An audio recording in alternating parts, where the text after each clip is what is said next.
Egaa obboloota koo ijoolleen biyya ambaa keessa jirtan waan kana barumsa isiniif ta'a jedheetan yaada. Of eeggannoo guddaa gochuun namarraa eegama. Egaa obboleettiin keenya kun akkuma beekamu lubbuudhaan dabarteetii jirti. Sababni isaa haala nadiifaa yookiin immoo wantoota aayilii qaban foolii isaa of eeggannoo gochuu qabdu. Ijoolleen keessattuu sidaati hojjettanii jechuudha. Ashamaar kafuunii hordoftoota kabajamtoota chaanal yuutuubees kanatti jalatti argamtan jirtuu bakka jirtan hundatti nagaan waaqayyo isiniif haa baay'atu jechaa. Egaa ammoo viidiyoo kana qabadhee dhufeetiin jira.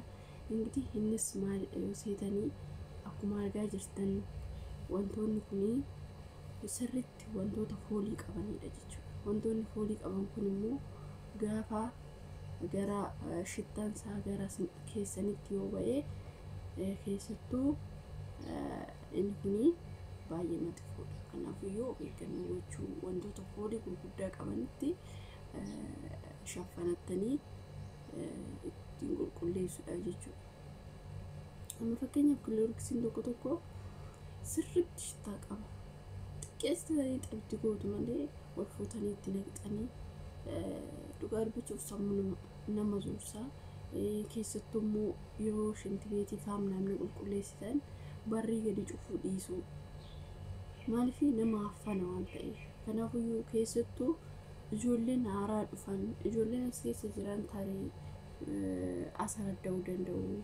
Araboonni tokko sin agarsiisuu danda'u yookiin immoo isaan sirmaayyuu immoo hongumaa kan hin agarsiisne sin jira. Keessattuu ijoolleen haaraan amma dhufan of eeggannoo gochuu qabu. Waan kana irratti jechuudha. Wantoota sidaatiidhaan godhamu keessattuu isa kilooriksii fakkaatu kan sheeverii moo maal jedhama? Inni kun shittaa sirriitti qaba. Nama ukkaamsa. Yoo isin danda'ame wantoota kana walitti fayyadamuu dhiisaa. Tokko yoo ta'e isaa wantoota kana wantoota shittaa adda addaa kan walitti yoo namne inni gara fooliin isaa gara biraatti jijjiirama. Inni nama miidhuu danda'a jechuudha. Mucayyoon kun lubbuudhaan dabartee jirti. Namni Ugaandatii hedduu takka nama gaddisiisa. Isaanillee nama beektanii afaan Ingiliffaa tiree danda'u nama barreeffama isaa tiree dubbisee beekuudha. Garuu immoo shittaa isaa xuruu miti. Kanaafiyyuu sirriitti of eeggannoo gochuu qabdu isiniin jedha obboloota kiyya.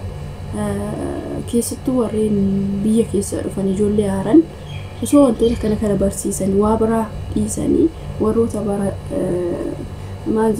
baratanii dhufan ijoolleen qaddaamuun jechuudha. Gana hojiidhaaf as dhufan oduu wantoota kana wantoota isaan miidhuu danda'a. Wantoota foolii qaba. Waan akkasii kana oduu barsiisanii gaariidha. Isaan gana waa biraa barsiisu waa'ee salaaxaa waa'ee nyaataa. Ijoollee haaraas jalman nyaatan hojjisiisan. Maal kushiinadhaa seessisu. Isaan hin barsiisu. Wanta nyaata isaan biratti yoo argan hin baru. Waan eenyuuti. Isaan kan barsiisan waa'ee saanii fiduu waa'ee maaliif fiduu waan kana osoo hin taane wantoota isaan miidhuu danda'an. Wantoota shittaa qaban wantoota itti sidaatii godhanii wantoota dhiisan. Kana adda baasuu fi warroonni barsiisanii as erganii jechuudha. Ijoolleen haaraa nama beekanii biyya keessatti waan hin fayyadamne waan kun waan miidhutti fakkaatu. So ittiin qulqulleessuu ijoolleen tun sammuun isaanii hin dhukkuba hin zuuraa jechuudha. Namaan zuuraan waan hin ofii kiyyaaf argeef jechuudha. Dhugaa dubbachuuf amma fakkeenya waan shittaa qabu waan xiqqaadhayyuu ganama yeroo barri gadi affantee gadi cufte inni lafsi zuuruu danda'a. Maaliif haalli qilleensa amma fakkeenyaaf shintibeetiin tokko bakka qilleensi ittiin ba'u yookiin immoo yoo danda'ame masaawutii isaa gadi bananii akkasitti dhiquudha malee wantoota shittaa qaban fuutee shintibeetii seentee gaafa ittiin dhiqxu barri gadi cuftaa inni si affanii jechuutti namnis. Mucattiin kun amma kinoo akkuma argitan shintibeetii keessatti haftee jira. Dhugaa dubbachuuf waan baay'ee nama gaddisiisu. Aan dhuftee haaraadha. kanaaf of eeggannoo guddaa godhaa isiniin jedha obboloota kooyi. Waaqayyo waaqa biratti immoo nuti of eeguun barbaachisaadha beektanii. Waaqa biratti numatu of eega. Maaliif jennaan baqa lubbuu keenyaaf kan of eeguu qabu numa. Kanaafuu of eeggannoo guddaa gochuun dirqama keenya.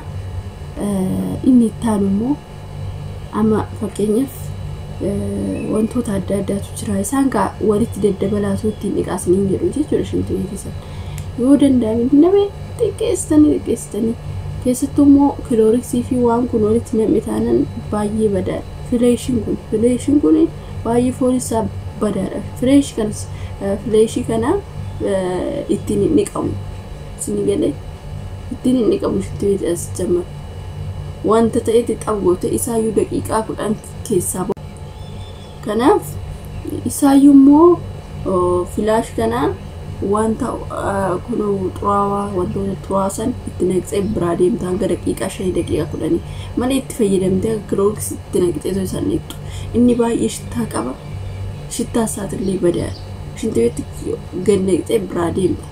Inni isaan booda shittaa hin godhatu. Biraa fagaattaan gara daqiiqaa 5 gara daqiiqaa 10 jechuudha.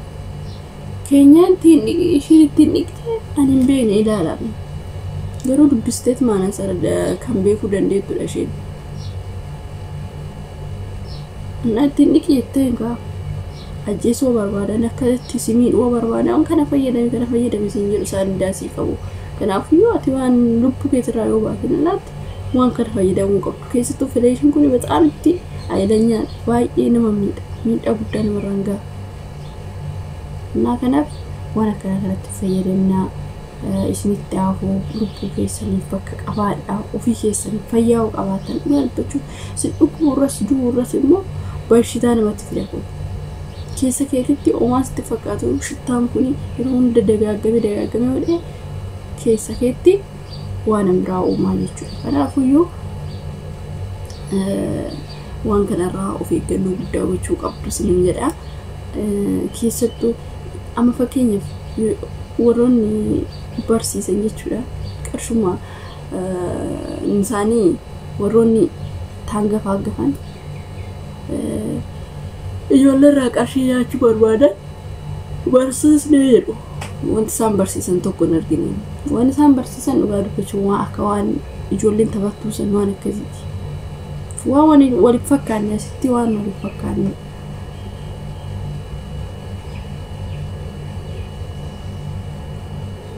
Kanaafuu adaraa keessan of eeggannoo godhaa. Biyya ormaa keessatti xinniqqaaqee godhaa.